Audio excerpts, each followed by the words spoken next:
உதயநிதி அவர்கள் எடப்பாடியை போட்டு அடின்னு அடிக்க ஆரம்பிச்சிட்டாரு. எப்படின்னா எடப்பாடி இருக்கிறது ரெண்டே தான், ஒன்று காரு ஒன்று காலு. அவரை முன்னிறுத்தி ஸ்டாலினை தோக்கடிக்க முடியாதுங்களா? எனக்கு மாறுபட்ட கருத்து இல்லை. இதுல விஜய் ஒரு பொருட்டாட்டை யாரும் இருக்க இல்லையே, தூசு மாதிரி தட்டி விட்டுக்கிட்டு 47% வாக்கு எடுத்திருக்கிறாங்க. எங்க கருத்து கணிப்பு கோஷ்டிகள் பாண்டே துக்ளக் இவங்களை தான் கேட்கிறேன், என்னையா கருத்து கணிப்பு பண்ணிட்டு இருக்கிறீங்க? கருத்து கணிப்புல விஜய வச்சு பேசுறவெல்லாம் ஏமாளி, ஊரை ஏமாத்துறான், வியாபாரம் பண்றான்னு தானே அர்த்தம். இந்த கருத்து கணிப்பு அது இதெல்லாம் விஜய நம்ப மாட்டாரு, செயல்படக்கூடிய ஒரு ஆட்டு இல்ல இல்ல இல்ல. முதல்வர் ஸ்டாலின் அவர்கள் எத்தனை முறை போட்டி வந்தாலும் வெற்றி வாய்ப்பு எங்களுக்கு தான் அப்படின்னு சொல்றாரு. திமுக ஆட்சி அமைப்புக்குள்ள வாய்ப்பு தான் அதிகம். ஸ்டாலின் தலைமைக்கு 45 விழுக்காடு வாக்குகள் உறுதியாக கிடைக்கும்.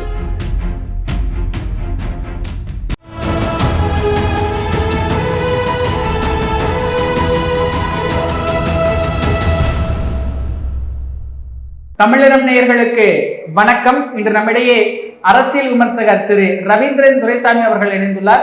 சார் வணக்கம். சார் வணக்கம் தம்பி. சார் எப்படி இருக்கிறீங்க சார்? நல்லா இருக்கு தம்பி, நல்லா இருக்கீங்களா? ரொம்ப நல்லா இருக்கிறேங்க சார். மகிழ்ச்சி. முதல்வர் ஸ்டாலின் அவர்கள் எத்தனை முறை போட்டி வந்தாலும் வெற்றி வாய்ப்பு எங்களுக்கு தான் அப்படின்னு சொல்றாரு. அதை எப்படி புரிஞ்சுக்கலாம் சார்? பலமுறை போட்டி அவருக்கு வெற்றி வாய்ப்பு அதிகரிக்குங்க.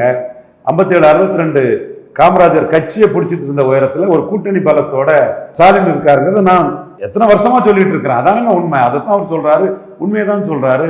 ஸ்டாலின் தலைமைக்கு 45 விழுக்காடு வாக்குகள் உறுதியா கிடைக்கும், அதுல எந்த மாற்றமும் இல்லை. ஏன்னா 2024 மக்களவை தேர்தலே இந்தியாவை, தமிழ்நாட்டை காப்பாத்திட்டோம், இந்தியாவை காப்பாற்ற போறோம்னு சொன்னார்.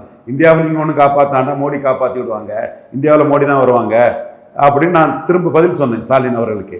அதுல அவரு 48% வாக்கு வருவாருன்னு சொன்னேன். 47 வந்துட்டாரு. தாரை கற்பட்டுக்கு விஜய் வசந்தோட ஓட்டு அதிகம்னா இந்த விடியல் பயணம், பெண்கள் உரிமை தொகை, இதெல்லாம் ஒரு எம்ஜிஆர் மாதிரி ஒரு பாசிட்டிவ் இமேஜை ஸ்டாலினுக்கு உருவாக்கி கொடுத்துருக்கு. அவருக்கு எதிரியான எடப்பாடிக்கு கலைஞரை விட படுமோசமான இமேஜை கொடுத்துருக்கு. கலைஞராவது நாங்க எமர்ஜென்சி எடுத்த ஹீரோயா, கலைஞர் சுத்த வீரையா, நாங்க அன்னைக்கு எமர்ஜென்சி எடுத்தனால கலைஞரை எங்களை போன்ற மாற்று கட்சியை சேர்ந்தவங்களை, காங்கிரஸோ இருந்தவங்களே கலைஞரை பூஸ்ட் பண்ணுவோம். எடப்பாடி இன்னைக்கு பேசுறதுக்கே யாரும் இல்லை. அந்த சூழ்நிலையில எடப்பாடிக்கும் ஸ்டாலினுக்கும் உள்ள வித்தியாசம் 2021 விட பெரிய அளவில் இருக்கும். எடப்பாடி தலைமையில ஸ்டாலின் வர்சஸ் எடப்பாடின்னு சொன்னா இசைவேளாளர் ஸ்டாலின் 2 இலக்க வாக்கு வித்தியாசத்துல ஒரு வெற்றியை எடப்பாடிக்கு எதிராக மு.க. ஸ்டாலின் பெறுவார். இதை வெளிப்படையாவே சொல்றேன். அதை விட ஸ்டாலின் தோற்கடிக்கப்பட முடியாதவர் அல்ல. 57, 62 பெரிய வெற்றியை பெற்ற காமராஜரும் தோற்கடிக்கப்பட முடியாதவர் அல்ல, ஸ்டாலினும் தோற்கடிக்கப்பட முடியாதவர்கள்ங்கிறதையும் நான் பதிவு பண்றேன். ஆனா அந்த விஜய் வந்ததுல திமுக ஒரு பதட்டத்துல, ஒரு பயத்துல இருக்குன்னு சொல்றாங்களே, அது களத்துல இருக்கா? அப்படி விஜயை திமுக தான் சரியா எதிர்கொள்றாங்க. ஏன்னா டே 1 கலைஞர் விஜய் எங்க ஆள் இல்ல, ஜெயலலிதாவுக்கு ஆளுன்னார். அந்த தலைவா பட தகராறோட ஜெயலலிதாவுக்கும் ஜெயலலிதா ஆளுக்கும் உள்ள தகராறுனார். அப்புறம் இந்த சர்க்கார் பட விஷயத்திலையும் ஸ்டாலின் விஜய்க்கு சப்போர்ட்டான கருத்துக்களை சொல்லல. சோ அந்த இடத்துக்குள்ள விஜய்க்கு சப்போர்ட்டான கருத்தை சொன்னது கமல்ஹாசன் தான். போல்டா சொன்னார் கமல்ஹாசன். விஜய் பேச முடியாத போது கமல்ஹாசன், ஏன்னா அது சுதந்திர போராட்ட ரத்தம், ஒரு நியாயத்தை அன்னைக்கு கமல்ஹாசன் சொன்னாரு. அதே மாதிரி விஸ்வரூபம் படத்திலும் ஜெயலலிதா வைத்து நியாயமா நின்னாரு. அந்த கட்டத்துல கூட விஜய் ரொம்ப நம்ம தூக்கி விட்டோம்னா அது சிக்கல், இவருக்கு நமக்கு சம்பந்தம் இல்லைங்கிறத நம்ம காட்டிடணும்னு தான் மு.க. ஸ்டாலின் அதை பண்ணாரு. விஜய்க்கும் தங்களுக்கும் சம்பந்தம் இல்லை. அந்த 2011 இருந்தே விஜய்க்கு எங்களுக்கு அந்த உறவு இல்லைங்கிறத தான் அவங்க மெயின்டைன் பண்ணிட்டு போறாங்க. அந்த இடத்துக்குள்ளதான் 2024 சிஏஏ எதிர்ப்புன்னு விஜய் சொல்லும் போது 39 திமுக எம்பிக்கள்ல ஒருத்தர் கூட விஜய் சிஏஏ எதிர்க்கிறாரு, விஜய் ரசிகர்கள் எங்களுக்கு ஓட்டு போடுவாங்கலாம் சொல்லல. அப்ப விஜய் ஒரு பொருட்டாவே நடக்காம தூசு மாதிரி உதயநிதி ஸ்டாலினுக்கு ஸ்ட்ராட்டஜில தூசு மாதிரி தட்டி விட்டுக்கிட்டு 47% வாக்கு எடுத்திருக்கிறாங்க. இப்ப நீங்க ரஜினிகாந்த் எல்லாம் இந்த மாதிரி ஒண்ணு சொன்னாருன்னா ரஜினிங்களை ஆதரிக்கிறார், ரஜினிகளை ஆதரிக்கிறான்னு அத்தனை எம்பிக்களும் போஸ்டர் போட்டுருவாங்க, விளம்பரம் போட்டுருவாங்க, லெட்டர் போட்டுருவாங்க, ரஜினி ரசிகர்களை ஆதரிக்கிறாங்கன்னு சொல்லுவாங்க. இதுல விஜய் ஒரு பொருட்டாட்டை யாரும் எடுக்கலையே. சோ திமுக தெளிவா இருக்கிறாங்க. 2011 இருந்தே விஜய்க்கும் திமுகவுக்கும் சம்பந்தம் இல்லைங்கிறத அவங்க தெளிவுபடுத்திட்டாங்க. திமுக விஜய் இந்த அளவுகோல்ல தான் மதிப்பிடுறாங்கன்னு புரிஞ்சு. கண்டிப்பா கண்டிப்பா, நீ வா, என்ன ஓட்டுனாலும் எடுத்துட்டு போ, எங்க ஓட்டு ஒன்னால பாதிக்காத அளவுக்கு நாங்க எங்க அரசியலை பண்ணிக்கிறோம். ஆனா விஜய் ஃபேக்டர் எப்படி சார்? அது ஒரு டிசைடிங் ஃபேக்டர், ஒரு டிசைடிங் பாயிண்டா இருப்பாரு அப்படின்னு சொல்றாங்களே. நான் தான் விஜயை பற்றி சொல்றதுல ரொம்ப தெளிவா சொல்றேன். சர்வே எடுக்கக்கூடிய பாண்டேக்கும் சொல்றேன், கிரெடிபிலிட்டியோட சர்வே எடுக்கக்கூடிய துக்ளக் இந்தியாவுக்கும் சொல்றேன். அது உங்க சர்வே கிரெடிபிலிட்டி எல்லாம் களம் அமைஞ்சு இஷ்யூஸ் கிரியேட் ஆகி அந்த தேர்தலுக்கு ஒரு 10 நாளைக்கு முன்ன உள்ள சர்வே தான் நியர்பை ட்ரூத்தா இருக்கும். இப்போ நீங்க சர்வே எடுக்கக்கூடிய உங்களுக்கு நான் ஒரு கேள்வி கேட்கிறேன். விஜய் கிட்ட 40க்கு மேல கேண்டிடேட் இருக்கா? கண்டெஸ்ட் பண்ணிக்கிடுவாரா? அவர் கொள்கை விளக்க கூட்டம் 1000 இடத்துல நடக்கும்னு சொன்னாங்களே, 2 இடத்துலயாவது இதுவரை நடந்திருக்கா?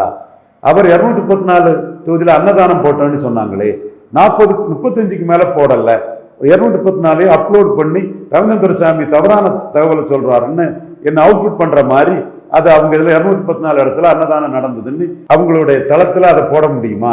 அவங்களோட கரூர் இதுக்கு எங்கேயாவது அனுதாப கூட்டம், கண்டன கூட்டம் ஏதாவது நடந்ததா? அப்ப உங்களால 234 கேண்டிடேட் போடக்கூடிய ஒரு சிச்சுவேஷன்ல கமலஹாசனோட கீழே இருக்கிறீங்க, லெஸ் தன் கமலஹாசன். இதுதாங்க என் கருத்து. நான் ஆணித்தரமா என் கருத்தை சொல்லக்கூடியவன். கருத்து கணிப்பு பார்ட்டிகள்கிட்ட கேட்கிறேன், ஆணித்தரமா என் கருத்துக்களை சொல்ல முடியும். கருத்து கணிப்புக்கு தகுதியே பெற முடியாத ஒருத்தரை வச்சு என்னையா கருத்து கணிப்பு பண்ணிட்டு இருக்கிறீங்க? கமலஹாசனோட கூட தகுதியா வரமாட்டார் அவரு. கேண்டிடேட் இல்ல. ஸ்டேட் இன்டெலிஜென்ஸ் ரிப்போர்ட் 40 கேண்டிடேட்டுக்கு மேல ஒருத்தர் இல்லைன்னு சொல்றதுனால தான் ஸ்டாலின் இவரு எடப்பாடி பக்கம் பெயரக்கூடாதுன்னு இவருக்கு வெண்சாமரம் வீசி விடுறாரு. வழக்குல கூட அவர் அக்யூஸ்டா ஸ்டாலின் சேர்க்கல, சீமான் அதை அக்யூஸ் பண்றாரு ஸ்டாலினை. அப்ப நீங்க இன்னொரு ஆங்கிள், இது இன்ஃப்ராஸ்ட்ரக்சர் இல்ல, கட்டமைப்பு இல்ல. அடுத்து விஜயே அதை விரும்பினா இஷ்யூஸை கிளியர் பண்ணணும். பரையர் தேவேந்திர குல வேளாளருக்கு 5% உயர்த்தி கொடுக்கணும். இது திமுகவும் தப்பு, அண்ணா திமுகவும் தப்பு, அருந்ததியர் பக்கம் இருக்காங்கன்னு பிரியாரிட்டி சீமான் பேசுறாரு. விஜய்க்கு நிலைப்பாடு என்ன? ஜாதிவாரி கணக்கெடுப்பு நடத்தி தான் எண்ணி கொடுக்கணும், அளந்து கொடுக்கணும். இதுல எடப்பாடியும் தப்பு, ஸ்டாலினும் தப்புன்னு சீமான் பேசுறாரு. விஜய்க்கு நிலைப்பாடு என்ன? டாஸ்மார்க் கூடாதுன்னு சீமான் பேசுறாரு. விஜய்க்கு நிலைப்பாடு என்ன? இந்த கருத்து கணிப்பு பார்ட்டிகள்கிட்ட தான் கேட்கிறேன், நிலைப்பாடு என்ன? அப்ப நிலைப்பாடு எடுக்க முடியாதவர் தனிச்சு நிப்பாருன்னு எப்படி நீங்க அவரை நம்புறீங்க?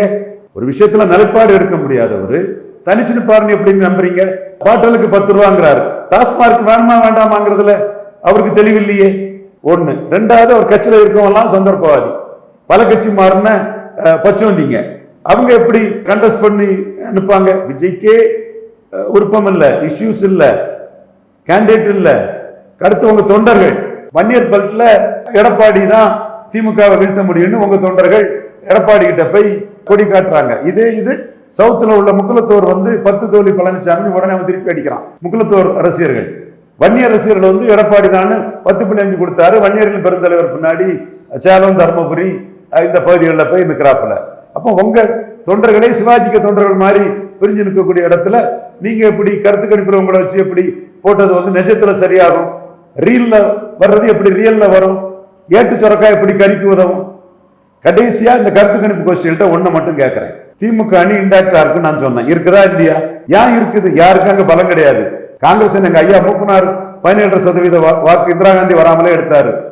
முதலமைச்சர் பாலகிருஷ்ண யாதவ் ஜெயித்தாரு. முத்சாமி கரையாளர் தென்காசியில பெரிய வெற்றி பெற்றாரு. யாதவ சமுதாயத்தை சேர்ந்த தலைவர்கள் ஐயா மூப்பனார் ஆதரவாளர்கள். நத்தம் ஆண்டியம்பலம், மேலூர் வீரண்ணாம்பலம், எல்லா அம்பலங்கள் முத்தரையர் அம்பலங்கள் வெற்றி பெற்றாங்க. கடவுர் ஜமீன் முத்தையா, கடவுர் முத்தையா ஜமீன்தார் அவர் ஜெயித்தாரு. மருங்காபுரியில ஜெயித்தார் அவரு. அம்பலம் திருவாடான ஜெயித்தாரு. இப்படி தன்னுடைய பலமான ஆட்களை வச்சு 17.5% வாக்குகள் ஐயா எடுத்தாரு. காமராஜ் ஆட்சி அமைப்புன்னு 20% வாக்குகள் ஐயா மூப்பனார் ராஜீவ்காந்தியை பலமுறை பிரச்சாரத்தை கூட்டிட்டு ராஜீவ்காந்தி செல்வாக்கு பிளஸ் காமராஜ் இமேஜ்ல 20% வாக்கு எடுத்தாங்க. அந்த காங்கிரஸ் அன்னைக்கு இருக்குது. நார்கோயில்ல வசந்தமா தவிர யாருக்குமே டெபாசிட், கன்னியாகுமரியில டெபாசிட் எடுக்க முடியாத காங்கிரஸ் 4.3% வாக்கு தான். இந்த கட்சி போய் எந்த கட்சி என்ன பண்ணிட முடியும்? ராகுல் காந்திக்கு தெரியாதா? விடுதலை சிறுத்தைகள் 0.7, அவங்க எந்த போய் யாரை பண்ணிட முடியும்? ஸோ திமுக அணி இன்டாக்டா இருக்கும். இன்டாக்டா இருக்கக்கூடிய திமுக அணியில பலரும் சேரலாம்.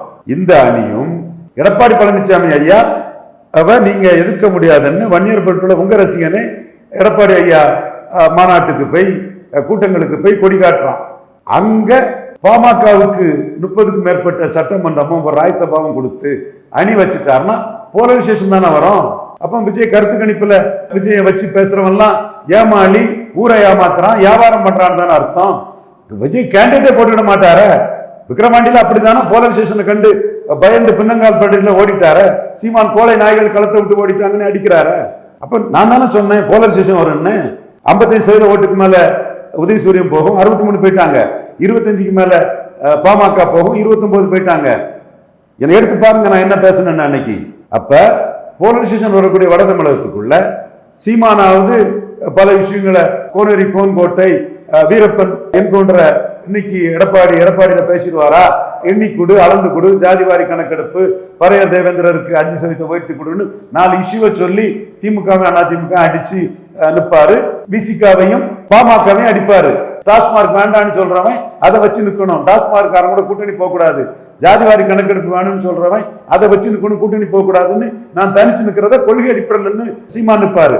விஜய்க்கு அப்படி ஒரு எண்ணம் இருந்தா இன்னைக்குள்ள தன்னோட இஷ்யூஸ்ல தன்னோட கருத்தை சொல்லியிருப்பாரு. அப்ப எந்த இஷ்யூவும் இல்லைன்னா வட தமிழகத்துல 90 தொகுதியிலையும் எம்ஜிஆருக்கு நாடியில வெட்டு, எனக்கும் நாடியில வெட்டு, சூரிய வம்சம், சரத்குமார், சித்தி, பாப்புலர்னு நின்ன திருமங்கலம் சரத்குமார் மாதிரி தானே 90 தொகுதிக்குள்ள கேண்டிடேட்டே போட்டுவிட மாட்டீங்க. போட்டாலும் அப்படித்தானே விஜய் போவாரு. எங்க கருத்து கணிப்பு கோஷ்டிகள் பாண்டே இவங்களை தான் கேட்கிறேன். நான் துக்ளக் இந்தியாவுக்கு கிரெடிபிலிட்டியை பார்த்தவன். அவரை நான் குறை சொல்ல வரல. அவரு ஈவாத்தி எலெக்ஷன்ல எடுக்கிறது நியர்பை ட்ரூத்தா இருக்குது. தமிழ்நாட்டிலே சகோதரருக்கு கிரெடிபிலிட்டியை நான் மதிக்கிறேன். இப்போ நீங்க கண்ணை மூடிட்டு நீங்களா ஒரு களத்தை அமைச்சு இஷ்யூவை இல்லாம கருத்து கணிப்பு எடுக்கிறது அபத்தம். அது எந்த வகையில நியாயமாகும்? அது ஏட்டு சுரக்காதானே? இப்படி ஒரு சூழ்நிலை வந்தா விஜய் திருமங்கலம் சரத்குமார் மாதிரி தானே போவாரு. சீமானாவது அதுல இஷ்யூ எடுத்து நிற்பாரு, இன்னும் இஷ்யூ எடுத்து அடிப்பாரு. இருக்கு அவர்கிட்ட இஷ்யூஸ். நீங்க எப்படி அதுல நின்றுட போறீங்க? சோ அந்த கருத்து கணிப்பு இதெல்லாம் விஜயே நம்ப மாட்டாரு. விஜயே அந்த கருத்து கணிப்புக்கு தகுதியானவராட்டு, 214 கேண்டிடேட் போடுறதுக்குள்ள கெப்பாசிட்டி உள்ளவராட்டு, எண்ண ஓட்டம் உள்ளவராட்டு, அவர் கூட இருக்கவங்க அதுக்கு தகுதியானவராட்டு, அவர் தொண்டர்கள் அதற்கு உறுத்தானவங்களாட்டு, அவர் 2ஆம் கட்ட தலைவர்கள் கட்டமைப்பு மூலமா செயல்படக்கூடியவர்களாட்டு இல்ல இல்ல இல்ல. அப்ப இந்த தினகரன் விஜய் ரொம்ப நம்புறாரு, அது என்ன கணக்கு? தினகரன் விஜய் ஒரு ஆப்ஷனா எடுக்கிறாரு, திமுக ஒரு ஆப்ஷனா எடுக்கிறாரு. 60 சீட்டு இன்னைக்கு சொல்லிட்டாரு, தப்பு இல்ல. அவரு ரெட்டலையும் உதயசூரியனையும் குக்கர்ல வச்சு ஆர்கேனர் லாபிச்சவரு. அவர் மக்களவை தேர்தலில் 38 கேண்டிடேட் போட்டு நின்றவர். எஸ்டிபிக்கு ஒரு சீட்டு கொடுத்தது தப்பு. 38 கேண்டிடேட் போட்டு நின்றவர். அவர் பலம் நிரூபிச்சவர். அவருக்குன்னு ஒரு பேக்கிங் இருக்குது, ஒரு சமூக பலம் இருக்குது, ஒரு ஸ்டேச்சர் இருக்குது. அவர் விஜய் எலிஜிபிளா வந்தா விஜய் கிட்ட அவர் கூட்டணி பேசுறதுக்கு வாய்ப்பு இருக்குது. விஜய்க்கு ஆப்ஷன் ஓபன் பண்ணியிருக்கிறாரு. விஜய் அவருக்கு பிரியாரிட்டி இல்லை. எடப்பாடியை பலகீனப்படுத்துறதுக்கு விஜய்க்கு ஆப்ஷனை ஓபன் பண்ணியிருக்கிறாரு. அதான் உண்மை. உதயநிதி அவர்கள் எடப்பாடியை போட்டு அடின்னு அடிக்க ஆரம்பிச்சிட்டாரு. எப்படின்னா எடப்பாடி இருக்கிறது 2 தான், ஒன்று காரு, ஒன்று காலு. சசிகலா காலு, தினகரன் காலு, அப்படியே இப்போ மோடி அமித்ஷா காலு, இப்போ புதுசாக வந்தவங்க காலெல்லாம் பிடிச்சிட்டு இருக்கிறாரு அப்படின்னு விஜயும் சொல்லி ரொம்ப அடிக்கிறாரு. எப்படி இந்த அரசியல் போக்கு? இந்த அரசியல் சீமானுக்கு லாபம். எடப்பாடி லீடர்ஷிப் பலகீனம் அடைகிறது சீமானுக்கு லாபம். சீமான் அதை புரிஞ்சுக்கிட்டாரு. அதை உதயநிதி பலகீனப்படுத்தினாலும் சரி, விஜய் பலகீனப்படுத்தினாலும் சரி, டிடிவி பலகீனப்படுத்தினாலும் சரி, அது சீமானுக்கு லாபம். அதனாலதான் 2021 சசிகலாவை சிறைச்சாலையில் கொல்ல சதினாரு சீமான். எடப்பாடிக்கு போக வேண்டிய ஓட்டுல பெரும்பகுதி முக்குலத்தோர் ஓட்டு சீமானுக்கு வந்துச்சு. இப்ப சீமான் சசிகலா, தினகரன், ஓபிஎஸ் இந்த 3 வரையும் எடப்பாடி அரசியல் ரீதியா வீழ்ச்சி அடைய செய்ததும் 10.5 விவகாரத்தில் எடப்பாடி நிலைப்பாடையும் முக்குலத்தோர் வாக்குகள் எடப்பாடிக்கு எதிராக தனக்கு வர்றதுக்கான அரசியலை பண்றாரு. வீரப்பன், பொன்பரட்சி தமிழரசன் இந்த விஷயத்துல வன்னியர்ல ஒரு தரப்பை தன் பக்கம் இழுக்கிறாரு. சோ எடப்பாடி ஜெயலலிதாமையார் உயிரோடு இருக்கும் போது 1.1 விழுக்காடு எடுத்த சீமான் எடப்பாடியோட பலகீனத்தால, எடப்பாடி 2 ஜாதி கட்சியாட்டு எடப்பாடி கட்சி போனதுனாலையும், எடப்பாடிக்கு லீடர்ஷிப் பலகீனமானதுலையும் சீமான் எமர்ஜி ஆகிறாரு. இப்ப 2024 நிலைப்பாட்டில இருந்து எடப்பாடி மாறி போனதும், பாஜகவும் காங்கிரசும் தமிழ்நாட்டுக்கு தேவையில்லாத ஆணின்னு மாறி போனதும், விக்கிரவாண்டி ஈரோடு கிழக்குல நிற்காததும் சீமானுக்கு லீடர்ஷிப்பை உயர்த்தும். எங்கேயோ யாரோ எங்கேயோ அடிக்க அது சீமானுக்கு லாபத்தை கொடுக்குது. எடப்பாடிய கரையா மாதிரி அரிச்சு தான் சீமான் ஏறுறாரு. எடப்பாடி லீடர்ஷிப் பலகீனம் அடைய சீமானுக்கு பலம் வரும். சீமான் அமைப்பு பலம் இல்லாம லீடர்ஷிப் துணிச்சல்ல எடப்பாடியை பலகீனப்படுத்தி இந்த முறை என்டி குழுந்த 18 செய்த வாக்குல பெரும்பகுதி எடுத்து 17 விழுக்காடு வாக்கு உறுதியா சீமான் எடுப்பாருன்னு நான் தமிழ் நிறம் வீவர்ஸுக்கு டிக்ளேர் பண்றேன். இந்த செங்கோட்டையன் விவகாரம் மேற்கு மண்டலத்துல எப்படி சார் ரிஃப்ளெக்ட் ஆகுமா? எப்படி புரிஞ்சுக்கலாம்? செங்கோட்டையன் விவகாரம் நீர் பூத்த நெருப்பா இருக்குது. அது எப்படி கொழுந்து விட்டு எரிய போகுதுன்னு பார்க்கணும். செங்கோட்டையன் தரப்பு பெரிய மாற்றங்கள் வரும்னு சொல்றாங்க. நான் 20% வாக்கெடுத்த எடப்பாடியை அண்டர் எஸ்டிமேட் பண்ணல. ஐயா நடராஜனை நாங்கள் அண்டர் எஸ்டிமேட் பண்ணாதனாலதான் சசிகலா மேல கிராக் டவுன் பண்ண முடிஞ்சது. நடராஜன் ஒண்ணும் இல்லை அப்படி நம்ம சொல்லியிருந்தோம்னா யாரும் பெருசா எடுத்திருக்க மாட்டாங்க. நம்ம மோடி கிட்ட சொன்னோம், நடராஜன் பெரிய ஆளு, அவரு கன்சிராமி, முலாயம் சிங் அதையும் சேர்த்து வச்சு நம்மளே தோப்படிச்சு காட்டினாரு. உங்களுக்கு தெரியும், நீங்க தான் அமைப்பு செயலாளட்டும் கட்சி இதெல்லாம் அப்சர்வ் பண்ணவர். பிஜேபியில யூபிஏ பிஜேபியில வீழ்த்தினது ஐயா நடராஜனுக்கு பணபலம், அறிவு, ஆற்றல், அவருடைய கான்டாக்ட், அவங்க துணைவியார் சசிகலா அம்மையார் ஜெயலலிதாவின் உயிர் தோழி பெரிய ஸ்டாச்சர் இருக்கு, அதை நம்ம என்னைக்குமே மறுத்து பேச மாட்டேன். அவங்க சிஎம் ஆனா இங்க காங்கிரஸுக்கு டிஎம்கே ஆப்ஷன் இருக்கும், அதிமுக ஆப்ஷன் இருக்கும், நம்ம தெருவில் தான் கிடக்கணும். இல்லை வர்ச்சுவலி லெஃப்ட் லார்ஜி பிஜேபிக்கு எதுவும் இருக்காது. இந்தியா ஃபுல்லா ஓபிசியை திரட்டுவாங்க, இந்தியா ஃபுல்லா சிறுபான்மையரை திரட்டுவாங்க, தமிழ் தேசியம்ங்கிற லெவல்ல உலகம் ஃபுல்லா உள்ள தமிழர்களை திரட்டுவாங்க. இதையும் தாண்டி திராவிடம்ங்கிறதுலையும் நாங்க தான் திராவிடம்னு முன்னெடுத்து அரசியல் பண்ணுவாங்க, ஜாதி சங்கங்களை திரட்டுவாங்க. மிகப்பெரிய அறிவு ஆற்றல் புலமை கொண்டவர் ஐயா நடராசன். அவரை நீங்க அவர் துணைவியார சிஎம்மா தொடர விட்டா பாஜகவுக்கு பெரிய பேரழிவு வந்துடும்னு நம்ம மோடி நலனுக்காக பண்ணணும். மோடி கிராக் டவுன் பண்ணாரு. காரணம் நடராஜன் பெரிய ஆளு, ஆல் இண்டியா பொலிட்டிக்ஸ் பண்ணக்கூடிய கெப்பாசிட்டி உள்ளவர், திறமசாலின்னு சொல்லி தான் மோடி கிட்ட அதை நம்ம பிரசன்ட் பண்ணும்போது தான் அதை நம்ப வச்சதுனால தான் மோடி நமக்கே இவங்க நாளைக்கு ஆபத்தா வருவாங்க, பெண் பெரிய அளவுக்கு ஓபிசி பொலிட்டிக்ஸ் இந்தியா ஃபுல்லா பண்ணுவாங்கன்னு தான் சசிகலா மேல கிராக் டவுன் பண்ணாங்க. இது நடந்த விஷயம், இது எல்லாருக்குமே தெரிஞ்ச ஒரு சம்பவம் தான். அதே போல இன்னைக்கு ஐயா எடப்பாடி பழனிசாமியை அண்டர் எஸ்டிமேட் பண்ணினாலும் அது சரியா இருக்காது. 20 விழுக்காடு ஓட்டு வந்து அவர் பிரதமர் வேட்பாளர் இல்லாம பெரிய அளவில் பணம் செலவழிக்காம அவர் எடுத்திருக்கிறார். சிம்பல் இருக்குது, சைத துரசாமி அண்ணா தான் சொல்றாரு, சிம்பல் இருக்குல்ல ரவீன் துரசாமி, அதை நீ சொல்லணும்னு கேட்கிறாரு. சிம்பல் இருந்தாலும் கூட அது சேலம் தர்மபுரியில் அவர் கொடுத்த 10.5 தான் அவரை காப்பாற்றி இருக்குது. அவருக்குன்னு ஒரு 1 இயர் பேக்கிங் இருக்குது. ஸோ செங்கோட்டையனுக்கு இந்த மூவ் வந்து பெரிய மாற்றங்களை உருவாக்கணும்னு செங்கோட்டையன் தரப்பு எதிர்பார்க்கிறாங்க. நான் செங்கோட்டையனுக்கு வெல்விஷர் தான், நடந்தா நல்லது தான். பட் நான் எடப்பாடி அண்டர் எஸ்டிமேட் பண்ணல. அவரும் சிச்சுவேஷன் பொலிட்டிக்ஸ் பண்ண தெரிஞ்சவர் தான். ஒவ்வொரு சிச்சுவேஷனுக்கு தக்கன எது தனக்கு நல்லதோ அதை எடுப்பாரு. சசிகலா அம்மையார் சிறையில இருந்து வெளியே வந்ததும் அந்த கூட்டத்தை பார்த்து எம்ஜிஆருக்கு பிறகு சசிகலா தான்னு பொன் ராதாகிருஷ்ணனே சொன்ன போது இதுல பாமகவுக்கு 10.5 கொடுத்து இதுல நின்னாதான் தாக்கு பிடிக்கணும்னு வன்னியரை பிடிச்சு நின்றுட்டாரு. வன்னியரை பிடிச்சி நின்றுட்டாரு. எடப்பாடியில 93,000 ஓட்டு வித்தியாசத்துல ஜெயித்துட்டாரு.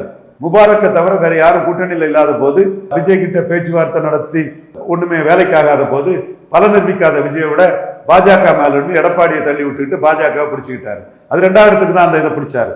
ஸோ அவரை நான் அண்டர் எஸ்டிமேட் பண்ணல. அவரை குறி வச்சு மோடிக்கு ஒரு வாட்ச் டாக்கா மோடி அவர் ஏமாத்திடக்கூடாது, காவல் நாயா மோடிக்காக நம்ம நின்று நம்ம அதை பார்த்துட்டு இருக்கோம். 29ல் அவர் ஏமாத்திடக்கூடாதுங்கிறதுக்காக பார்த்துட்டு இருக்கிறோம். அதே வேளையில அவருக்கு சாமர்த்தியம், சாதுரியம், அமித்ஷாட்ட அவருக்குள்ள கான்டாக்டுகள், பாஜகவில் அவருக்கு வேண்டிய யூடியூபர்ஸ் யாரையும் நான் குறைச்சி மதிப்பிடலை. ஸோ இந்த இடம் எப்படி வருதுன்னு பொறுத்துன்னு தான் பார்க்கணும். 20% வாக்கு பலம் மக்களவையில் எடுத்த எடப்பாடியும் ஜஸ்ட் லைக் தட் நம்ம தூக்கி போட்டுற முடியாது. அவரை முன்னிறுத்தி ஸ்டாலினை தோக்கடிக்க முடியாதுங்களா, எனக்கு மாறுபட்ட கருத்து இல்லை. பட் அவர் இல்லாமலும் இங்க ஸ்டாலின் எதிர்ப்பு சாத்தியமானு சொன்னா அதுலயும் எனக்கு உடன்பாடு இல்லை. அவர் தேவையான ஒரு சக்தியா தான் இருக்கிறதா நான் பார்க்கிறேன். அப்போ உங்க கணிப்புப்படி திமுக மீண்டும் ஆட்சி அமைக்கணும்னு புரிஞ்சுக்கலாமா? திமுக ஆட்சி அமைத்துக்குள்ள வாய்ப்பு தான் அதிகம். பட் ஸ்டாலின் தோற்கடிக்கப்பட முடியாதவர் அல்ல. 1967 காமராஜரை முதலமைச்சர் ராஜாஜி தன்னுடைய மதிநுட்பத்தால திமுக தலைமையில பெருஞ்சர் அண்ணா தலைமையில அந்த தோக்கடிச்சு காட்டினாருங்கிறது வரலாறு. அது தனக்கு வந்துடக்கூடாதுன்னு தான் ஸ்டாலின் வந்து யாரையும் பயக்காம ஓபிஎஸ்சி, டிடிவி, பிரேமலதா, டாக்டர் ஐயா, காங்கிரஸ் ரூட்ல விஜய் வந்தா விஜய்னு அவரு ரொம்ப நுணுக்கமான அரசியலை ஸ்டாலின் பண்றாரு. பட் 1-1ல ஸ்டாலினுக்கு கடும் போட்டி கொடுக்கலாம். பாஜக ஏதாவது திட்டம் இருக்கா சார் இப்போ திமுகவை எப்படியாவது வீழ்த்தரணும் அப்படிங்கிறதுல? அது நீங்க அவங்களோட நடவடிக்கையை உற்று நோக்கி தான் அதை நீங்க முடிவு பண்ணணும். பொறுத்திருந்து அவங்க நடவடிக்கைகளை பார்த்து முடிவு பண்ணணும். ஏன்னா இப்போ தேர்தல் கிட்ட நெருங்கிருச்சு. பீகார் எலெக்ஷன் முடிஞ்சுதான் இங்க வருவாங்களா? இங்க வருவாங்கங்க. இவங்க வந்தாலே எல்லாம் நடந்துருன்னு என்ன இருக்கு? 24ல் மக்களவை தேர்தலில் எடப்பாடி கூட்டணி வேண்டான்னு போயிட்டாரு. இப்போ கூட்டணிக்கு வந்திருக்கிறது அண்ணாமலைக்கு உழைப்புல கிடைச்ச 11.4% வாக்கும், அண்ணாமலை 18% என்டிஏ வச்சு சீமான 8% சீமான நிதிஷ்குமார் மாதிரி சீமா ப்ரமோட் பண்ணிடுவாருங்கிற நாலேஜ் ஒர்க்கும் அதுல சான்ஸ் எடுக்க முடியாம தான் எடப்பாடி உள்ள வந்திருக்கிறாரு. அவர் அச்சப்பட்டு வந்தாரு, அவரு ஈடிக்கு பயந்தாரு, அதுக்கு பயந்தாருன்னா மற்றவங்க சொல்ற மாதிரி நான் சொல்ல மாட்டேன், பயப்பட மாட்டாருன்னு தான் சொன்னேன். அப்படி அவர் பயந்திருந்தா 24ல சீட்டு கொடுத்துருக்கலாம்லாங்க. இல்ல 19ல் நீங்க தனிச்சு நின்றுன்னு சொல்லிக்கிட்டு கடைசியில டப்பா சீட்டை தானே கொடுத்தாரு. 21ல் பாமகவுக்குள்ள தானே சார் வச்சாரு. இப்போ அவர் வந்திருக்காருன்னா அண்ணாமலையோட உழைப்பு மாற்றம் பண்ணு. அண்ணாமலை எடுத்த 18%க்கும் இவருக்கு 23%க்கும் 5% வித்தியாசம் பண்ணு அரசியல் ரீதியாக தான் வந்திருக்கிறாரு.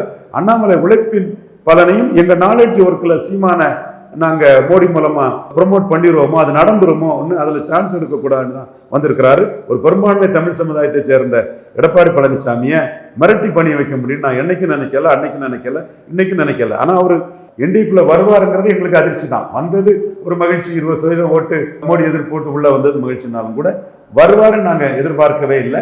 அதற்கு காரணம் பயம் அல்ல. ஆர்டி டீம் மோடி, அண்ணாமலை, சீமான ப்ரொஜெக்ட் பண்ணிட்டாங்கன்னா 150 இடத்துல டெபாசிட் இழந்து 3வது பேருங்கிற அச்சம் தான் காரணம். அரசியல் அச்சம் தான் காரணம். பலம் தொடர்பான அச்சம் தான் காரணம்.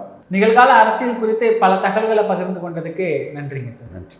இதே போன்று நிகழ்கால அரசியலின் சாரம்சங்களை அரசியல் ஆளுமைகளின் நேர்காணல் வழியே தொடர்ந்து காண தமிழ் நிறம் வலையொலியை சப்ஸ்கிரைப் செய்யுங்கள். தங்களின் மேலான கருத்துக்களை கருத்துளை பெட்டியில் பதிவிடுங்கள். நன்றி, வணக்கம்.